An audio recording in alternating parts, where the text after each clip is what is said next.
Saudamos aos irmãos com a graça e a paz do Senhor Jesus. Eu fui consultado pela minha família. Eles me perguntaram assim: pai, agora você vai pregar sobre o Natal, né? E eu falei: não, ainda não. E sabe por que não? Porque falta só 2 capítulos para chegar no Natal em Êxodo. Como assim, pastor? Eu estou vendo a sua cara. Mas está escrito lá, em João capítulo 1, que o Verbo se fez carne e habitou entre nós. E sabe qual é a palavra grega para o habitou? Tabernaculou. O Verbo se fez carne e abriu o seu tabernáculo, armou a sua tenda entre nós. E sabe o que vai acontecer daqui a pouquinho? Vai ter um tal de tabernáculo no livro do Êxodo. É a mesma história, queridos. É a mesma. Então, daqui a pouquinho nós vamos ter chance de ver o Natal no livro do Êxodo. Falta pouco. E a gente então está se preparando para isso. O que é que nós estamos vendo aqui? Nós estamos vendo que Deus tirou o povo de Israel da escravidão no Egito.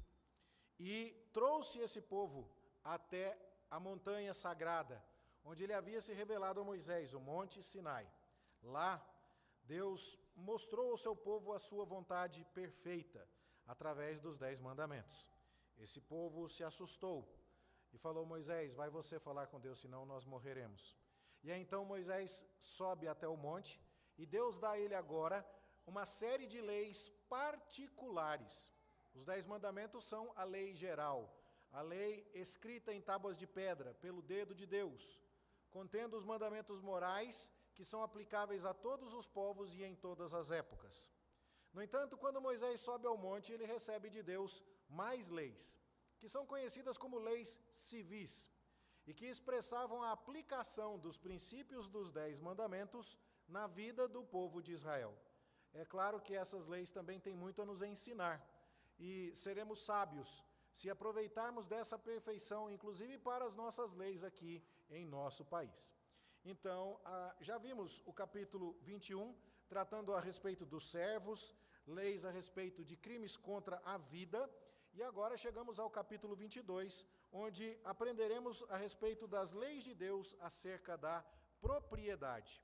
E por isso, então, queria convidar você para que lêssemos alternadamente os 15 primeiros versículos do capítulo 22, que tratam a respeito das leis referentes à propriedade. Vejamos então o que nos diz a santa e bendita palavra do Senhor, lendo alternadamente Êxodo 22, de 1 a 15. Assim lemos na palavra de Deus: se alguém furtar boi ou ovelha, e o abater ou vender, por um boi pagará 5 bois, e 4 ovelhas por uma ovelha.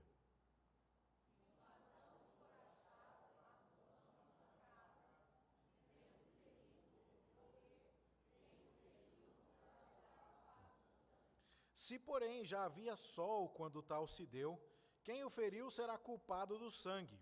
Neste caso, o ladrão fará restituição total. Se não tiver com que pagar, será vendido por seu furto.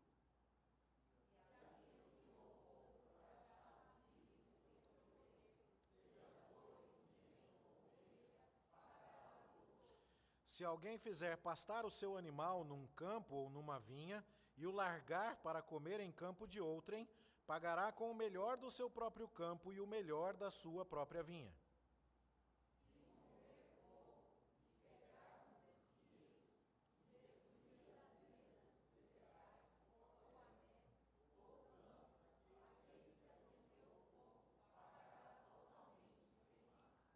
Se alguém der ao seu próximo dinheiro ou objetos a guardar, e isso for furtado àquele que o recebeu, se for achado ladrão, este pagará o dobro.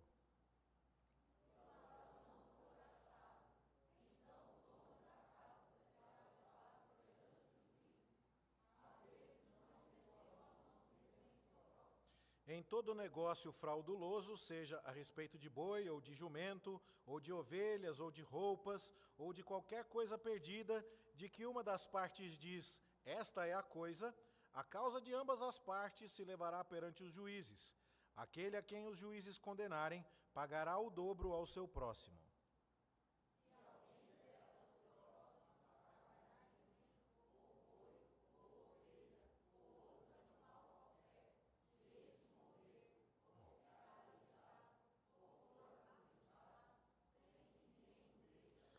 Então haverá juramento do Senhor entre ambos, de que não meteu a mão nos bens do seu próximo. O dono aceitará o juramento, e o outro não fará restituição.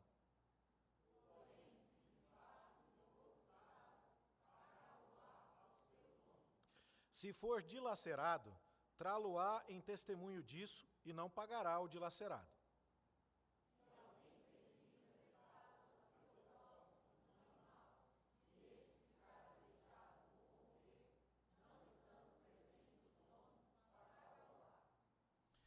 Se o dono esteve presente, não o pagará. Se foi alugado, o preço do aluguel será o pagamento. Que Deus nos dê graça e sabedoria no estudo da sua palavra nesta noite, meus irmãos. Como já dissemos, estes são os mandamentos que tratam a respeito da propriedade. E como questões relativas aos bens materiais deveriam ser resolvidas no meio do povo de Israel. Então, aqui o que aprendemos é a sabedoria da lei de Deus para tratar de questões muito cotidianas. E isso, então, tem muito a nos ensinar. Certamente, em algum momento da vida, todos nós já enfrentamos uma situação em que um conhecimento da lei de Deus como este poderia nos ser extremamente útil. O que nós estamos vendo aqui agora é que o povo de Israel, que deixa a escravidão no Egito, vai para uma vida onde Deus pressupõe o direito à propriedade privada. Então Deus está dizendo que se você pegar algo de alguém, é roubo, e se você tomar alguma coisa que pertencia a alguém, você deve devolver. Isso é sinal de que Deus tem intenções muito claras com relação à propriedade. E isso que eu estou dizendo não tem nenhuma conotação que não seja bíblica. Embora muitas pessoas estejam se voltando para as Escrituras na tentativa de justificar suas ideologias políticas, seja qual for a ideologia política que alguém sustente, se essa ideologia não reconhecer o direito à propriedade privada, essa ideologia não é bíblica. E Deus então está dizendo: Israel, você foi tirado do Egito, onde nada era seu, e você trabalhava como escravo, está sendo agora levado para Canaã, e o que você tiver lá é seu. E ninguém deve tirar isso de você. E se alguém tirar isso de você, essa pessoa deverá ser penalizada. Por favor, não coloque número, não coloque cor, não coloque candidato no que eu estou dizendo. Coloque Moisés, o Espírito Santo e Deus falando a respeito da sua palavra. Deus é a favor da propriedade privada. E então o que nós vemos é que Deus protege tanto a propriedade privada, que aqueles que ferem isso estão quebrando o mandamento de não furtar. E Deus aqui já havia falado a respeito disso. É proibido furtar. Já estava pressuposto o direito à propriedade, mas aqui Deus regula como deve ser tratado qualquer caso de infração, qualquer violação do direito da propriedade. E o que nós temos aqui, portanto, no capítulo 22, nos versos iniciais, é uma seção que traz 4 tipos de ocorrências, 4 tipos de pecados diferentes envolvendo a quebra, a lesão ao direito de propriedade. O que nós vamos encontrar na primeira categoria, que vai dos versos 1 até o 4, é aquela categoria que envolve os casos de roubo descarado mesmo. É quando alguém subtraiu do outro aquilo que pertence ao outro, e Deus então está tratando disso. O verso 1 diz assim: se alguém furtar, na língua portuguesa e no direito brasileiro, furtar e roubar são 2 coisas diferentes. Furtar é quando você utiliza de astúcia. A pessoa estava olhando para o lado, você pegou o que era dela e saiu de fininho. Isso é definido como furto na nossa lei. Já roubo é quando você emprega violência e aponta uma arma para a pessoa e diz: passa a aliança, passa o celular, passa a carteira. Isso é roubo. Mas aqui nós vemos que, seja por meio de violência ou por meio de astúcia, o que está sendo considerado é a violação do direito à propriedade. E aqui então Deus nos diz: se alguém furtar boi ou ovelha e o abater ou vender, por um boi pagará 5 bois e 4 ovelhas por uma ovelha. Veja, não há previsão de crime de prisão para ladrões na Bíblia. Já parou para pensar nisso? Deus trata o ser humano com tal dignidade que a ideia de enfiar um ser humano numa jaula numa cela, e deixá-lo ali privado de sua liberdade, não consta na Escritura. E a gente nunca parou para pensar nisso. Espera aí, mas Paulo foi preso. Mas quem prendeu foram os romanos, não foram os judeus. Já parou para pensar nisso? Daniel foi atirado na cova e os seus amigos foram jogados na fornalha. Bom, não era uma sentença de prisão propriamente dito, mas houve outros personagens presos na Bíblia, nunca no povo judeu. A gente não tinha parado para pensar nisso, né? Mas Deus trata a questão da liberdade humana com tal seriedade que se você tira a vida de alguém, você deve perder a sua vida, porque a vida é muito séria. Mas se você ataca a propriedade de alguém, você perderá a sua propriedade. Ou seja, Deus coloca a penalidade naquilo que você mais prejudicou. E se você fraudou alguém financeiramente, se você roubou algo que pertence a alguém, você devolverá isso. E devolverá pagando todos os prejuízos causados. Se é uma ovelha, pode ser um animal que lhe forneça leite, pode ser um animal que lhe forneça lã, e pode ser que a ausência daquele animal no seu rebanho tenha lhe causado sérios prejuízos. Então, por uma ovelha, 4 ovelhas. É simplesmente essa a regra. Por quê? Para desestimular a ganância. Você é ganancioso e então quis colocar os olhos no rebanho do seu próximo e tirou dele uma ovelha, pois Deus tirará de você 4 vezes mais. Então, é exatamente assim. Mas e o boi? Bom, o boi é ainda mais útil. Um animal forte como o boi servia para puxar a carroça, puxar o arado, puxar o moinho, era uma força de trabalho. Era como você roubar o carro do motorista de Uber. Roubar, quem sabe, as tesouras, o espelho, o secador de cabelo do barbeiro. Roubar a tesoura, o rastelo, a enxada do jardineiro. Roubar um boi de uma pessoa naquela época era roubar a sua possibilidade de ganhar o pão de cada dia. E isso, então, requeria uma compensação de 5 vezes mais. Deus está, portanto, através da penalidade, desestimulando o erro. E aqui também temos um princípio muito claro. Nós temos visto muita educação positiva nos dias de hoje. Filhinho, ficou famosa aquela mulher no avião, não ficou? Fez até propaganda para o Magazine Luiza, meu filho isso, meu filho aquilo, e tudo mais. E, curiosamente, o nosso Deus, embora nos encoraje à obediência com bênçãos, Ele também nos desencoraja à desobediência com consequências sérias e graves. E está aqui também outra coisa que precisamos aprender. O nosso Deus é justo.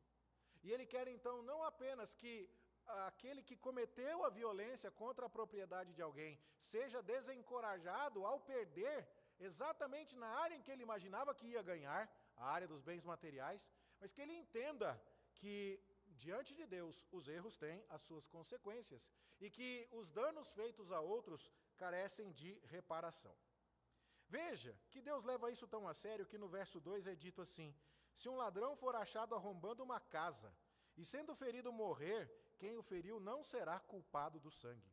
Na ótica de Deus, você tem tamanho direito a defender a sua propriedade, que se você estiver sob ataque e alguém veio levar o que é seu, você tem o direito de se defender.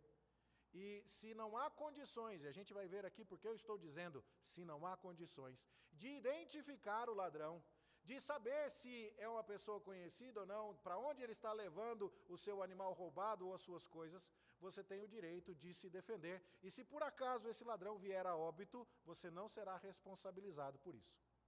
Isso é revolucionário.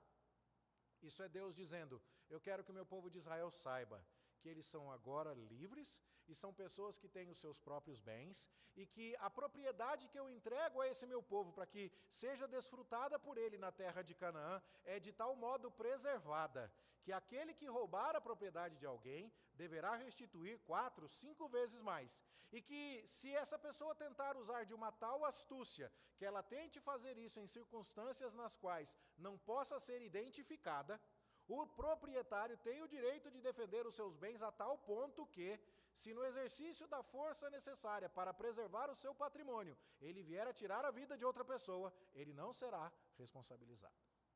O verso seguinte coloca limites a isso. Se, porém, já havia sol quando tal se deu, quem o feriu será culpado do sangue. Neste caso, o ladrão fará a restituição total. Qual é a ideia? A ideia é que o uso da força só está autorizado quando alguém pode levar algo de você sem que você seja capaz de identificar o ladrão. Porque nós estamos falando de uma outra época. Apesar de ter um povo judeu grande, era um contexto onde todo mundo se conhecia. Então, quando você vê as pessoas se identificando na Bíblia, não é fulano de tal, RG assim, CPF assim, é fulano de tal, filho de fulano, filho de cicrano. Você conhece uma cidade onde todo mundo, antes de te perguntar o seu sobrenome, pergunta se é filho de quem? É o que acontecia lá naquela época. Então, era mais complicado você roubar algo de alguém e passar despercebido. Todo mundo se conhecia. Então, se alguém está roubando algo de você e você viu quem é, você não precisa matar aquela pessoa para defender a sua propriedade. Basta que depois você procure as autoridades competentes e essa pessoa será obrigada ali a pagar em dobro. E pronto. Então, o uso da força estava somente autorizado no caso em que o ladrão aproveitava a escuridão da noite para tentar se evadir com o resultado do seu furto ou do seu roubo sem que ele pudesse ser identificado. Deus então autoriza esta pessoa a não sofrer a perda do seu patrimônio por conta da astúcia do ladrão. Se você precisar defender o que é seu, porque a pessoa está levando e você não terá condições de identificá-la e de processá-la, você está autorizado a se defender até o limite do necessário. Se há condições de identificar o ladrão, não use a força. Há meios competentes para isso. E então Deus está dizendo, nesse caso, o ladrão fará restituição total. Ah, mas ele não conseguiu pagar o que ele devia. Você já estudou comigo aqui leis sobre escravidão. E está aqui exatamente a previsão para isso. Se não tiver com que pagar, será vendido por seu furto.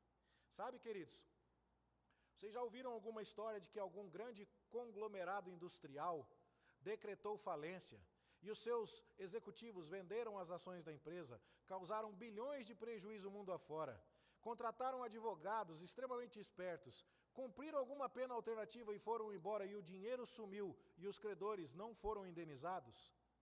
E apesar de ter algum tipo de complicação com a justiça, essas pessoas cumpriram alguma pena e depois saíram e nunca pagaram seus débitos? Isso é algo que você não veria acontecer no povo de Israel. Ah, você não tem como pagar? Ok, vai trabalhar. Você será agora vendido como escravo para indenizar a pessoa que você lesou. Esse tipo de sanção severa visava desautorizar, visava desencorajar completamente as pessoas que estavam interessadas em lesar o patrimônio dos outros. Você deve ter visto notícias a respeito do que tem acontecido, por exemplo, lá na Califórnia, onde roubos de até alguns dólares, eu não estou certo agora, eu acho que era até $900, não estavam sendo punidos. Então as pessoas entravam na farmácia à plena luz do dia e carregavam as sacolas e iam embora, porque, apesar de dizerem que era errado, não havia uma punição. E aí então Deus está dizendo, não, na minha lei e na minha justiça, esse tipo de coisa não acontecerá. Propriedade é algo sagrado, e a propriedade então deverá ser protegida. E esses primeiros 4 versos então vão falar a respeito disso. Se aquilo que a pessoa roubou, diz o verso 4, for achado vivo em seu poder, seja boi, jumento ou ovelha, paga o dobro. Por quê? Se roubou o boi, fatiou e vendeu a picanha por quilo, tem que dar 5 bois. Mas se vendeu o boi e o boi foi achado inteirinho e vivo com a pessoa, não é só devolver não, tem que pagar o dobro. Tem que pagar o dobro por quê? Para ser desencorajado, para dar o testemunho de que Deus valoriza a propriedade. Então esta primeira sessão, que vai dos versos 1 a 4, nos mostra exatamente a aplicação deste princípio. Categorias que envolvem o roubo. Uma segunda categoria agora está nos versículos 5 e 6, e trata agora dos casos de negligência. Negligência é quando algo que poderia ter sido conservado foi perdido por causa da sua inação, da sua inatividade, por causa do seu descuido.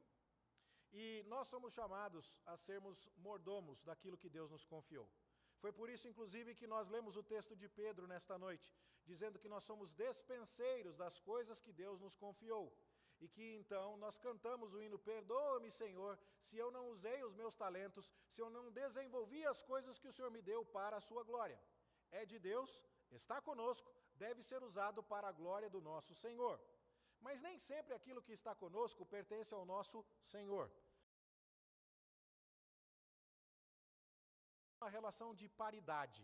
Alguém que é igual a nós. Algum vizinho, por exemplo, que foi viajar e pediu para você regar as plantas. Algum vizinho que foi viajar e pediu para você dar comida para o gato. E então, naquele sentido, você se torna temporariamente responsável pelo patrimônio do seu vizinho. E há leis que regem aqui a aplicação da justiça de Deus com isso. Não é?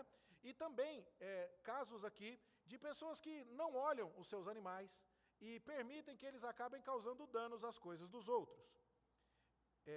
O versículo 5 diz: se alguém fizer pastar o seu animal num campo ou numa vinha, e o largar para comer em campo de outrem, pagará com o melhor do seu próprio campo e o melhor da sua própria vinha. Você não tinha arame farpado naquela época. Você não tinha cerca elétrica. Não era tão simples quanto hoje, era mais desafiador, guardar o seu rebanho e confiná-lo num determinado pasto. E se um animal seu escapou e foi pastar lá nos campos do vizinho, você não vai sacrificar o animal por conta disso. Qual é a maneira justa de indenizar o vizinho? É permitir que o seu melhor seja agora oferecido para os animais do vizinho. Meus bois pastaram na sua fazenda? Então o melhor território da minha fazenda agora está liberado para que os seus bois venham pastar nele. Foi descuido da minha parte, os meus bois escaparam, eu não tomei conta adequadamente, não fiz isso com intenção, ainda assim sou responsável. Tive a oportunidade uma vez de confrontar um jovem que tomou uma atitude completamente injustificável. Mas era como se, na tentativa de se justificar, ao invés de dizer, eu quis, eu fui lá e peguei, ele disse, não, é que a minha mão encostou. Querido, sua mão não faz nada sozinho. E ainda que o fizesse, a responsabilidade é sua. Então, o boi é seu, o animal é seu, então você responde por isso. Ainda que você não seja o culpado pelo que aconteceu, você ainda é responsável por isso. E o versículo seguinte vai nos dizer aqui, se romper fogo e pegar nos espinheiros e destruir as medas de cereais ou a messe ou o campo, aquele que acendeu o fogo pagará totalmente o queimado. Era muito comum que para limpar o campo das ervas daninhas, das plantações indesejadas, para que o solo fosse inclusive preparado, até mesmo com as cinzas daquilo que foi queimado para a próxima plantação, que alguém colocasse fogo no seu campo. No entanto, espinhos se incendeiam facilmente. E se houvesse espinhos na fronteira do campo de uma pessoa com o campo de outra, era bem possível que o fogo se espalhasse. E se isso acontecesse, a pessoa não podia simplesmente dizer, eu só coloquei fogo no meu campo, você para mim é problema seu. Não, Deus está dizendo que também nesse caso a pessoa é responsável por aquilo que causou, pelo prejuízo que gerou. A próxima sessão, que vai começar no versículo seguinte, é que trata, e eu aqui me confundi ligeiramente, desses bens que são deixados à guarda de outra pessoa. Por isso o verso 7 fala, se alguém der ao seu próximo dinheiro ou objetos a guardar, e isso for furtado àquele que o recebeu, se for achado o ladrão, este pagará o dobro. Deixei alguma coisa com você, o ladrão roubou de você, mas a gente achou o ladrão, não é culpa sua. O ladrão é que vai pagar.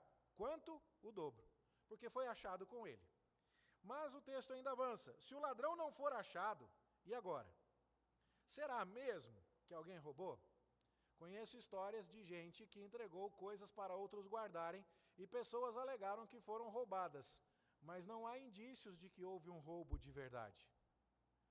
Parece que as coisas estão muito cômodas, a pessoa não está tão assustada como quem viu uma arma, a pessoa não está machucada como quem brigou com o ladrão. Ela está muito inteira, ela está sofrendo muito pouco. Tem alguma coisa mal contada nessa história? E então, como se faria para investigar uma situação dessa? É dito então que o dono da casa, que tinha guardado os bens do outro, seria levado perante os juízes para ver se ele não meteu a mão nos bens do próximo. Nesse tipo de negócio, fosse boi, jumento, ovelhas, roupa, qualquer coisa de quem alguém falasse foi desse jeito, então essa causa seria levada perante os juízes, e os juízes iriam investigar e eles iriam decretar aquilo que eles entendiam que havia acontecido. Esse era um papel que cabia aos anciãos de Israel, anciãos que mais tarde acabaram dando origem aos presbíteros. Então, é inclusive recomendado no Novo Testamento que quando esse tipo de situação surge no meio do corpo de Cristo, antes de procurar a justiça dos homens, sejam procurados os líderes da igreja para arbitrar com base na mais justa e perfeita lei de Deus do que com base nas leis humanas. Se alguém der ao seu próximo a guardar jumento, ou boi, ou ovelha, ou outro animal, e este morrer, ou ficar aleijado, ou for afugentado sem que ninguém o veja, então haverá juramento do Senhor entre ambos, de que não meteu a mão nos bens do seu próximo. O dono aceitará o juramento, e o outro não fará restituição. O que acontece? Animais morrem. E você pediu emprestado um animal, e colocou lá o animal para puxar a carroça. Ele andou alguns passos e caiu morto.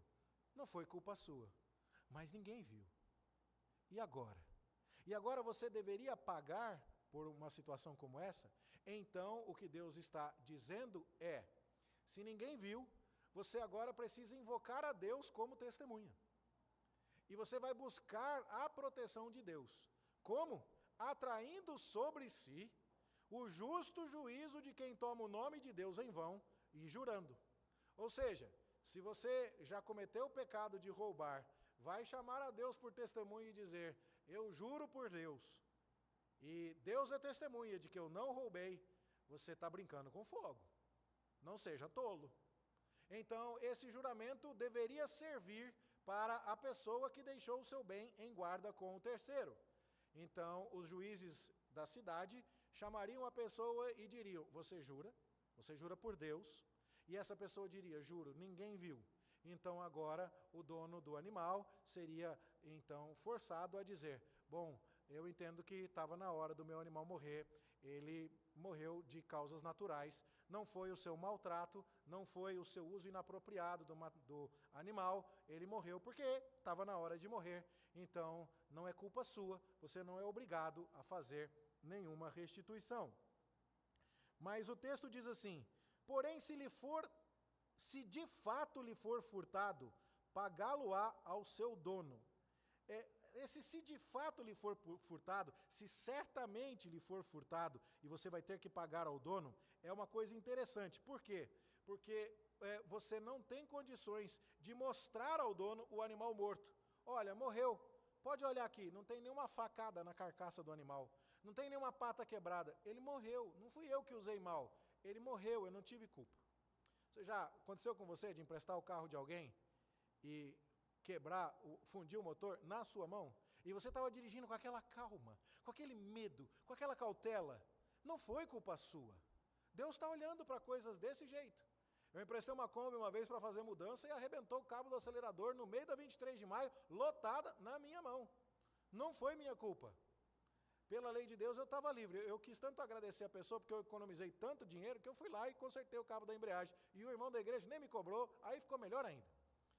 Mas não era minha culpa, percebe? E Deus está dizendo, o seu animal morreu, você não será obrigado a dar outro porque você fez um bom uso. Agora, foi furtado, estava com você? Bom, você tinha a responsabilidade de proteger o animal, de não ser furtado. Então você dará outro. E é por isso que o texto diz, se de fato lhe foi furtado.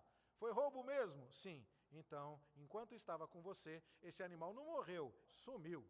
Esse animal foi roubado e a responsabilidade era sua. Você vai dar outro, não 2, não 4, não 5. Você vai dar outro, certo? Mas estava comigo e aconteceu uma fatalidade. Animais do campo vieram e dilaceraram aquele animal. Você pode mostrar isso? Sim. Então você traz os restos do animal dilacerado e mostra ao dono, e com isso se isenta do pagamento. No entanto, o verso 14 diz, se alguém pedir emprestado ao seu próximo um animal, e este ficar aleijado ou morrer, não estando presente o dono, e aí então você vai ter que pagá-lo. Dando-nos a ideia de que naquele caso inicial, o dono estava em condições de verificar que o animal recebeu bons tratos adequados, e que de alguma forma foi possível entender que não houve abuso ou maltrato do animal. O animal esteve com você, então agora você será obrigado a ressarcir.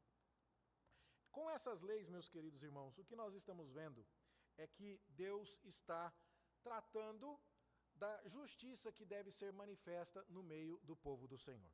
Há ainda um último versículo que diz aqui de casos de aluguel. Se você alugou um animal e o dono esteve presente e você pagou para poder usar o animal, e aí então o animal sofreu algum dano, você também não será responsável porque o seu uso do animal foi adequado e isso foi adequadamente verificado.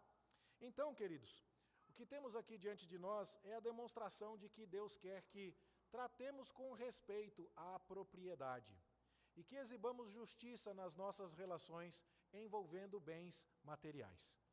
Você pode perceber aqui algumas coisas muito importantes em contraste com legislações mais antigas. Um exemplo muito famoso, o Código de Hammurabi. Algumas coisas interessantes. As propriedades das pessoas de classes sociais mais baixas nem sempre eram protegidas. Você verificou aqui que não faz diferença para Deus se o boi pertencia a um príncipe ou uma pessoa comum do povo ou a um sacerdote? Tem alguma diferença aqui? Se você roubou o boi do sacerdote, pague 4. Roubou o boi do profeta, paga 3. Roubou do príncipe, paga 2. Roubou do escravo, nem precisa, está tudo certo. Existe alguma coisa assim na sua Bíblia? Não. Isso é revolucionário para aquela época. O Código de Hammurabi tem legislações muito interessantes. Quem rouba do rei tem que morrer. Quem rouba de uma pessoa da nobreza paga 30 vezes mais. E as questões vão diminuindo, até que há pessoas que não têm qualquer garantia do seu patrimônio naquela sociedade. Isso é diferente. Você já ouviu falar de que a justiça funciona só para rico? Que só quem tem condições de se defender, de pagar o advogado, de ir aos tribunais, é que acaba tendo o seu patrimônio protegido? Bom, na lei de Deus isso não acontece. Na lei de Deus não importa de quem é o boi. Não há essa distinção. Então, isso é bastante importante aqui para nós. E também não importa quem é que está roubando. Está dizendo aqui, se quem roubou foi o sacerdote, paga 2. Ou só devolve. Se quem roubou foi um escravo, aí 30. Também não está dizendo isso. O que nos mostra que a lei de Deus trata com equidade. Trata todo ser humano como igualmente responsável diante de Deus. E isso é maravilhoso. Isso é absolutamente novo para os padrões do 15º século antes de Cristo. O que estamos vendo aqui, portanto, é a lei de Deus exibindo a sua justiça e exibindo a sua perfeição. E dando-nos a ideia de que não importa quem seja você, roubar sempre é errado.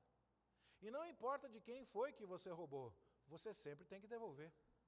Não importa quem são as pessoas lesadas, Deus não está satisfeito com crimes contra a propriedade. Ele protege isso. E ele faz isso com uma justiça tal, entendendo inclusive que há casos e casos. Que roubar deliberadamente e subtrair de alguém os seus meios de produção é tão sério que você deve devolver 5 vezes mais. Mas não é a mesma coisa do que pedir algo emprestado e na presença do dono ver que, num uso regular daquilo, o bem se deteriorou. Você pode ser responsável ou não, dependendo das circunstâncias. E Deus trata dessas coisas, dando-nos aqui então uma série de explicações para como aplicar essa lei no cotidiano, de tal forma que a justiça do mandamento geral, não furtarás, seja aplicada proporcionalmente em cada caso concreto, variando a aplicação da lei conforme as circunstâncias o exigirem. Isso significa, portanto, que nós também deveríamos considerar circunstâncias atenuantes e agravantes. Nós também deveríamos considerar particularidades de cada caso. Nós também, no julgamento de tudo aquilo que vamos analisar, deveríamos ser pessoas que se interessam em conhecer as circunstâncias, para que possamos medir, mensurar a gravidade do erro que foi cometido. Deus nos incentiva a fazer isso. A propriedade está sendo protegida em todos os casos. Roubar sempre é errado. Ser responsável por danos patrimoniais causados a terceiros sempre é um dever nosso. No entanto, cada caso tem as suas particularidades. E a lei de Deus nos oferece parâmetros muito válidos, perfeitos, absolutos, santos e justos, para que possamos fazer justiça em cada caso particular. Note que, certamente, ninguém pretendeu que esses versos esgotassem tudo aquilo que podia acontecer. A vida humana é bem mais complicada, na prática, do que qualquer legislação possa prever. Sempre acontecerá um caso que você vai olhar e dizer, mas não tem um versículo que diga exatamente o que fazer num caso igual ao seu. É nessa hora que nós aplicamos a analogia da fé. E nos guiamos por princípios gerais. Que princípios gerais extraímos daqui? Deus protege a propriedade. Deus requer satisfação nos pagamentos. Não adianta arranhar o carro do vizinho e pedir desculpa. Tem que pagar o conserto. Ah, mas eu não vi, eu estou com problema na visão, não foi culpa minha. Ainda é sua responsabilidade. E Deus trata as coisas dessa maneira. Foi o meu cachorro que fez isso, o cachorro não é seu? Então a responsabilidade é sua. E então tantas outras coisas vão nos mostrar isso. Deus protege a propriedade, Deus entende a nossa responsabilidade, Deus exige a devida reparação, nada no povo de Israel deixava de ser reparado. Preste atenção, todos os casos que nós analisamos aqui, sempre a vítima recebia de volta, de alguma maneira, aquilo que lhe foi subtraído. No mínimo, ela recebia o igual. No mínimo, ela recebia o corpo do animal morto, o corpo do animal dilacerado. Quando não havia culpa de alguém, havia uma prestação de contas.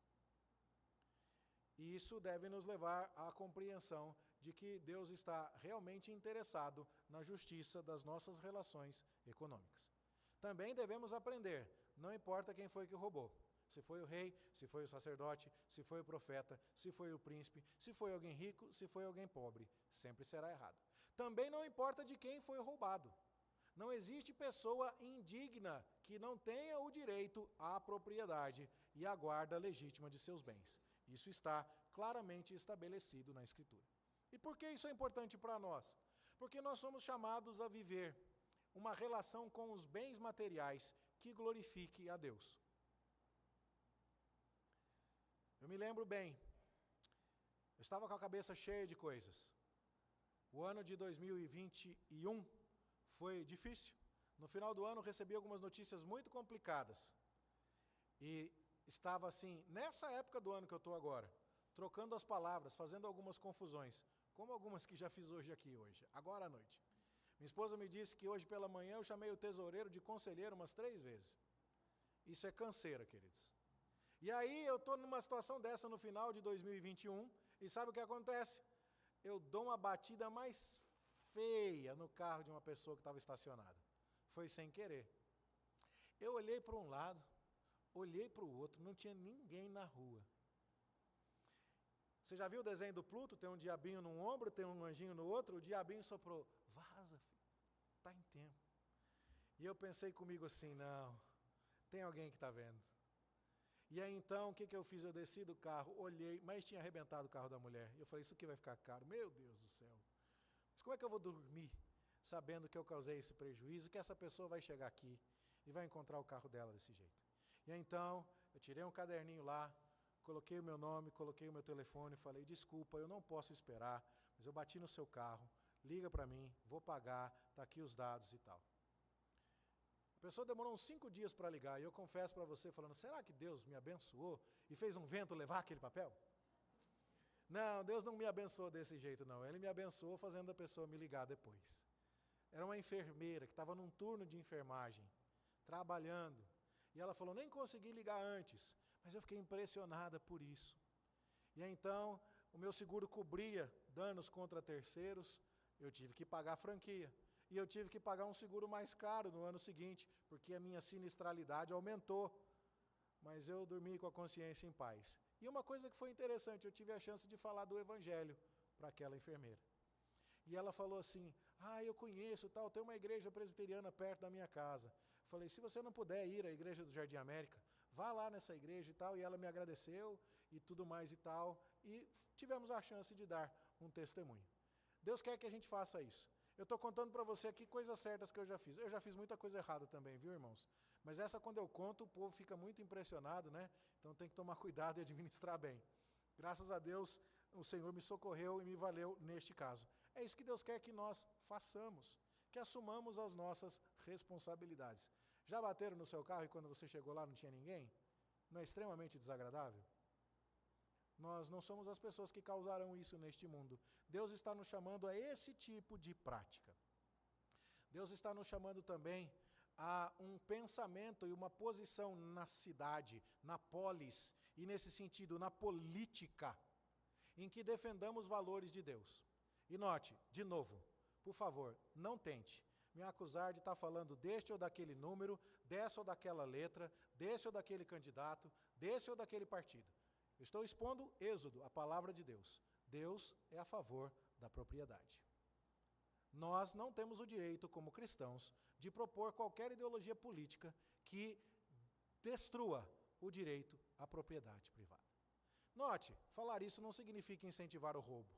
Acabamos de dizer que a apropriação dos bens dos outros de maneira ilícita merece ser punida e com rigor. Deus não está aí autorizando alguém a se apropriar dos bens dos outros, de maneira alguma. E roubos devem ser punidos com especial severidade. E se fôssemos olhar aqui a maneira como a lei de Deus trata isso, os ladrões não seriam punidos com pena de cárcere. Eles trabalhariam até pagar os seus débitos. E é isso que nós devemos defender. Que haja reparação. E isso é essencial para nós. Há um livro que precisa ser apreciado com moderação, porque tem muitos conceitos que são extraídos da psicologia e não das escrituras, e a psicologia pode ser muito útil, mas deve ser usada com alguma reserva. Mas é um livro, dentre aqueles que conjugam essas coisas, que eu acho que faz isso muito bem. E para você não ter ideia que eu saio por aí demonizando também as coisas, e se chama As 5 Linguagens do Perdão. E é um livro que eu recomendo a você. Aprecie com moderação, não são todas as frases que estão lá que eu endosso, mas ele tem algumas coisas muito interessantes ali. Tem os 5 linguagens do amor, que você já deve ter lido, ter conhecido, né? Como que eu me percebo amado? Atitudes de serviço, palavras de elogio, presentes, tempo de qualidade, toque físico. Cada pessoa costuma sintonizar o seu rádio do amor numa determinada frequência. Então tem gente que você dá presente e a pessoa nem se incomoda, mas você faz um elogio, ela se sente amada. Linguagens do amor. Esse livro é do mesmo autor e fala das linguagens do perdão. E ele fala a respeito de como nós deveríamos pensar a respeito do perdão que devemos pedir quando lesionamos os outros. E eu não me lembro de cor de todas as linguagens do perdão, mas ele fala um pouco que você precisa expressar um certo sentimento de remorso, de arrependimento. É interessante, já pensou? Você feriu alguém e você chega lá e fala assim, desculpa aí eu te feri, mas isso aí pode deixar que eu vou pagar 4 vezes mais isso aí, você não vai sofrer prejuízo nenhum e tal. E você não vai se sentir pronto a restaurar a atitude com aquela pessoa, porque ela te ressarciu o prejuízo, mas não está em nada arrependida. Ela não te considera, ela não demonstrou afeição por você. Ela nem sequer acha que o que ela fez é errado, ela está te dando um cala-boca. Isso não funciona. Então, dentre os elementos da linguagem do perdão, existe aquela ideia da consciência do erro. Eu errei. Palavras difíceis de dizer às vezes. Eu errei. Também existe a ideia do pedir perdão. A ideia de que você precisa se apresentar ao outro dizendo, você pode me perdoar? É quando você coloca nas mãos do outro a decisão sobre a restauração do relacionamento. Note, quando você está arrependido e o outro é cristão, trata-se de um dever dele te perdoar. Jesus deixou isso bem claro, mas isso não significa que a gente podia sair assumindo esse dever e falar, você já me perdoou, né? Não, tem que pedir, peça perdão. Mas já parou para pensar no que aconteceria quando você pede perdão, por exemplo, porque o seu cachorro comeu as begônias premiadas da horta da sua vizinha? E você vai lá e pede perdão, mas não prende o cachorro? E não coloca uma cerca? E não sobe o muro? E a sua vizinha fala assim, esse cara está arrependido, ele até me deu outra, mas esse cachorro qualquer dia vai fazer de novo a mesma coisa. Que arrependimento é esse? Então, nós devemos nos considerar responsáveis por não seguidamente, repetidamente, lesar os outros. Aconteceu alguma vez, de algum ato da sua parte, lesionar alguém? Procure a restituição, mas procure também tratar de evitar que aquilo aconteça novamente. Seu cachorro fugiu? Sobe o muro, aperta os vãos da grade. coloca uma coleira reforçada nele, faz alguma coisa, porque caso contrário você não está evidenciando o devido arrependimento. Sem mencionar o fato de que você precisa também tomar as providências para reparar o dano causado. Às vezes você pede desculpa, você lamenta muito e tudo mais, mas não pergunta quanto foi o prejuízo. E essa não é a maneira como nós deveríamos tratar as coisas. Talvez até você pode não ter a condição de pagar, pode se oferecer a pagar de várias outras maneiras, e parcelar aquilo, e passar o resto da vida tentando corrigir isso, e nessa hora a graça de Deus pode ser um excelente socorro se você está tratando disso com algum irmão na fé, com algum cristão. Mas é importante que nós nos lembremos disso. Deus está interessado em reparação.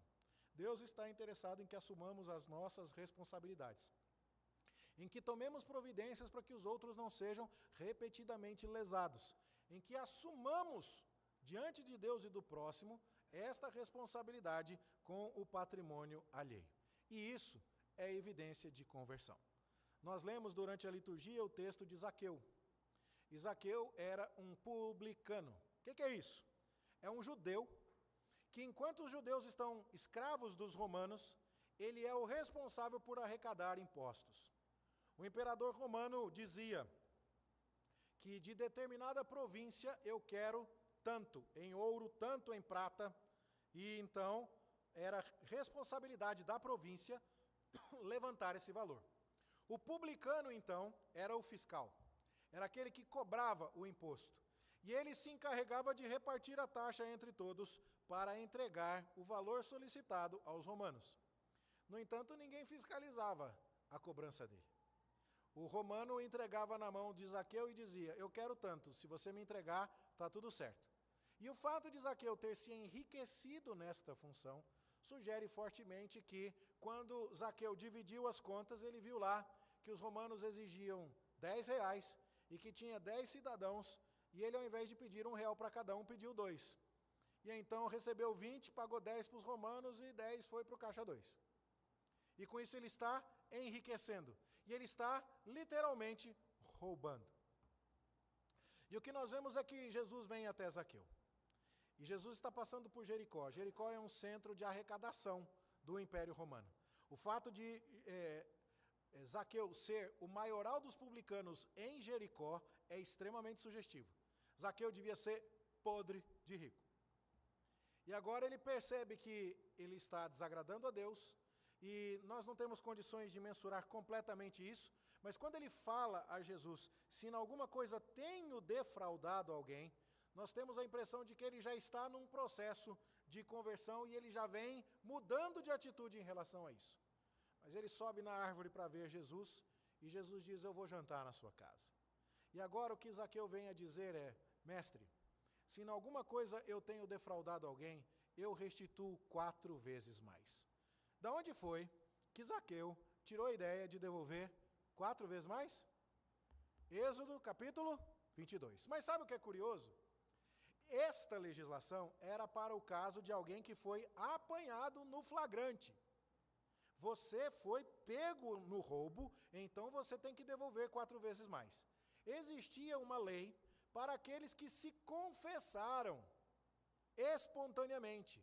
Eu peguei algo que não devia. E essa lei é chamada de lei da oferta pela culpa. E a lei da oferta pela culpa está em Levítico, capítulo 5, capítulo 6. E lá está escrito que se você pegou algo de alguém e você espontaneamente, sem ter sido surpreendido na falta, sem ter sido apanhado com o patrimônio do outro na sua mão, você espontaneamente vai até lá e devolve, você devolveria com 20% de acréscimo. Mas Zaqueu entende a dimensão do pecado. E ele entende como a sua ganância e o seu tratamento do patrimônio, dos bens materiais, evidenciavam que ele era um ladrão. E ele então oferece a Cristo a reparação, não daquele que espontaneamente confessou, mas ele entende de tal forma a sua indignidade, que ele procura oferecer a compensação daquele que foi apanhado em falta.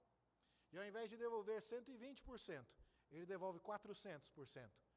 E ainda diz que vai doar metade de tudo aquilo que tem aos pobres. Por quê?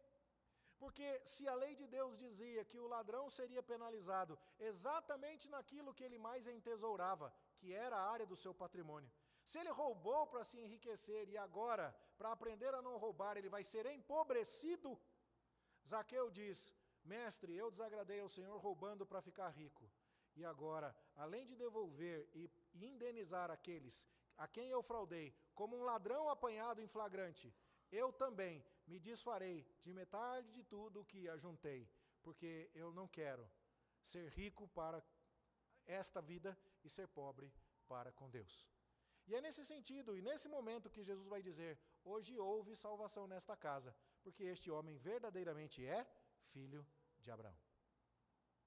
Já parou para pensar que a maneira como você trata o dinheiro, que a maneira como você se relaciona com os outros, quem sabe nas suas relações comerciais, que a maneira como você tira vantagem de outras pessoas menos preparadas na administração dos contratos e outras coisas mais, pode identificar ou não você como um verdadeiro filho de Abraão? Pode mostrar onde é que está o seu tesouro e onde está o seu coração? Essa é uma questão que todos nós precisamos examinar com bastante critério. Aqueles que foram verdadeiramente alcançados por Deus sabem, Deus leva a sério a questão da propriedade. A sua lei exige que nos sintamos e nos façamos responsáveis em preservar aquilo que é do outro, aquilo que é direito do outro. E devemos fazer isso para revelar a justiça de Deus nos nossos relacionamentos. Somos mordomos do que Deus nos confiou, e aquilo que Deus confiou a outros não é nosso e não deve estar em nosso poder. E assim, quando cuidamos de tudo aquilo que Deus nos deu de maneira santa, piedosa, justa, estamos apontando que pertencemos a Cristo e que queremos viver para a sua glória. E é assim, meus irmãos, que nós somos exortados nesta noite a vivermos pela palavra de Deus. Tem alguma coisa que está com você que você sabe que não é sua, mas não devolveu porque deu aquela preguiça? Faz isso essa semana, devolve. Não é seu. Tem aquela conta que você sabe que tinha que pagar e está enrolando? Vai lá, querido, devolve. Isso é coisa de crente. Tem alguém que você lesou, para quem você precisa pedir perdão, ir lá e devolver e restaurar? Faça isso. Isso é coisa de verdadeiros filhos de Abraão. Sinta-se responsável. Assuma essas consequências. Glorifique a Deus dessa maneira. Que o Senhor nos abençoe em nome de Jesus.